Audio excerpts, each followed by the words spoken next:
చంద్రబాబు ప్రభుత్వం పెట్టుబడులు తీసుకొస్తుంటే జగన్ తల పాలనలో అన్ని రంగాలపై గొడ్డలి వేటు వేశారని విమర్శలు గుప్పించారు మంత్రి పయ్యావుల కేశవ్. 5 ఏళ్ల వైసీపీ పాలన భయంతో గడిచిందన్నారు. వైసీపీలను కూల్చేందుకు ప్రొక్లైన్లు వాడితే తాము అభివృద్ధికి వాడుతున్నామన్నారు. గ్రౌండ్ చేయబోతున్నాం, వివిధ దశల్లో ఉన్నాయి. నువ్వేం చేసావు? గొడ్డలి వేటేసావు పరిశ్రమ రంగం మీద, ఉన్న పరిశ్రమల్ని తరిమేశావు. పోలవరం డయాఫ్రమ్ వాళ్ళు పోయేలాగా గొడ్డలి వేటేశావు. ఎన్నికల వ్యవస్థ మీద గొడ్డలి వేటేశావు. ప్రతి వ్యవస్థ మీద గొడ్డలి వేటేశావు. లా అండ్ ఆర్డర్ ని పనిచేయకుండా గొడ్డలి వేటేశావు. అలాంటి గొడ్డలి గురించి మాట్లాడుతూ ఉంటే మీరు ఖచ్చితంగా ముమ్మాటికి గొడ్డలి పార్టీనే.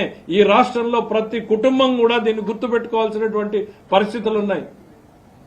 5 ఏళ్ల క్రితం మనం ఎంత భయానకమైనటువంటి వాతావరణం ఈ రాష్ట్రంలో ఉంది. ఈ రోజు నేరుగా ప్రభుత్వాన్ని కూడా ప్రశ్నించే స్థాయిలో ప్రజలున్నారు. That is the democracy we are living in today. మీరు భయం అచ్చెన్న గారి అరెస్టు దగ్గర నుంచి చంద్రబాబు నాయుడు గారి అరెస్టు వరకు జరిగినటువంటి సంఘటనలు ఒక్కసారి చూస్తే, శుక్రవారం వచ్చిందంటే ఏ నాయకుడు అరెస్టు, శుక్రవారం వచ్చిందంటే ఏ పొక్లైన్లు ఏ ఇంటి మీద పడి ఎవడి ఇంటిని కూలుస్తారో తెలీదు. అదే పొక్లైన్లను మీరు కూల్చడానికి వాడితే, అదే పొక్లైన్లు రాష్ట్రాన్ని నిర్మించడానికి చంద్రబాబు నాయుడు వాడుతున్నారు.